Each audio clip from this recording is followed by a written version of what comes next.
Okay, so I'm an absolute sucker when it comes to beautiful animation. From the well-drawn and detailed character models to the more eye-catching and stylistic effects in the fights, Arcane is an absolute delight to the eye. But the show offers more than sleeping eye candy, as it has so much to say in its 9 episodes, from power dynamics between classes to the inner struggles each character endures. Friends, here's my take on Arcane from a non-league fan.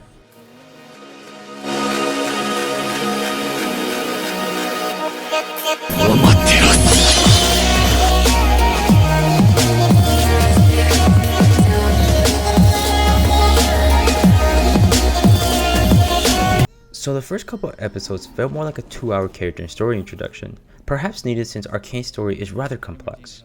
Arcane is structured with 2 major story arcs whose events intertwine and impact one another. In one camp, we follow 2 sisters, Vi and Powder, who were orphaned after a failed rebellion.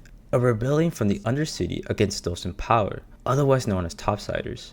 Their stories, while of course impacting the overall narrative, felt more about the relationship between the 2 sisters and their own inner struggles. On the other camp, the story is about 2 up-and-coming scientists who were able to make a breakthrough in their research by being able to harness the power of magic. Their story is more of a political drama and conflicting ideologies between them and the counselors who govern Topside. This is the city of progress. Let me prove. Enough! Focusing on Vi and Powder for a bit, we get to see where they come from. Undercity is a home for crime and drugs. It's a place whose infrastructure barely holds up by the last screw. Vi is this headstrong and scrappy individual who has a natural born aptitude for leadership. She leads her small group of friends along with her sister on many jobs, one of which faithfully sparks the story of our scientists. After almost being caught by the enforcers, this world's corrupt police, Powder is blamed for the failed mission. This failure, amongst many others, bothers Powder as she is constantly reminded of her shortcomings by the group, calling her a Jinx. If I'll be completely honest, I really dislike her character. She's a really annoying girl who cries and complains, and I just could not stand her character the entire show. Hi. God, she's hot. Hi. God, she's hot. Hi. God, she's hot. If I'll be completely honest, while Origin was put off by her character, her eventual transformation from Powder to Jinx was absolutely spectacular. Her character was one who needed guidance and only wanted to be useful for those around her. These 2 characteristics would be critical in the relationship that would develop between Powder, now known as Jinx, and her surrogate father, Silko. Silko is the show's main antagonist, a once leader of the failed rebellion who would stop at nothing to achieve his goals. However, what I did not expect was the twisted father-daughter relationship he had with Jinx. When watching the characters interact, there was this tension in the room, where I was unsure if either could betray or kill the other. Yet at the same time, you could see that they respected and cared for one another.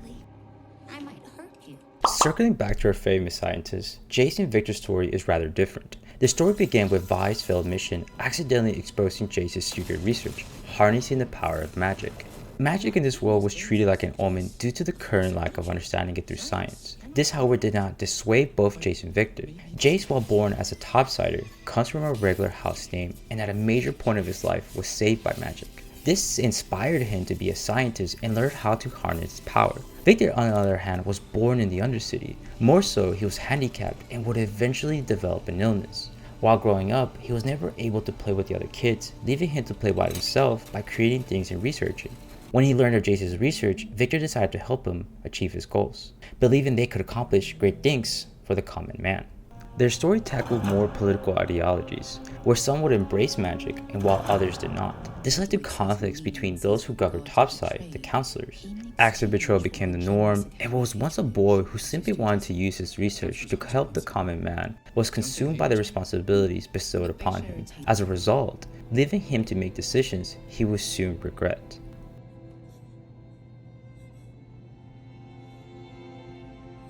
On the other hand, Victor became obsessive with his research, as he would soon learn his time was running out. This led to him experimenting with magic in ways that even those who supported it would turn their gaze from its corruption.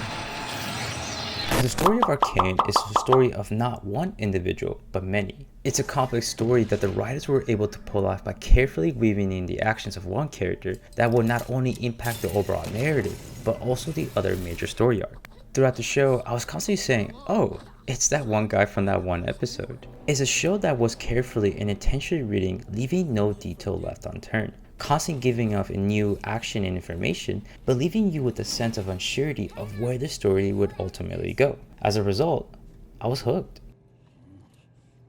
Hey guys, thank you so much for making it all the way to the end. My editor recommended me the show, and I'm honestly really glad that she did, because even though I have never once in my life ever picked up a game of League, I really enjoy this show. It's a show that I was constantly mesmerized by the animation, but even more so impressed by how well the characters were written. I fucking love Powder. She's fucking hella cool, man. She's honestly probably my favorite female character since like Mikasa from like Attack on Titan. And in shows where I feel like there's definitely a lack of really good, well-written female characters, this show is definitely the one. But anyway, guys, thank you so much. I hope you enjoyed it. And until the next one, bye.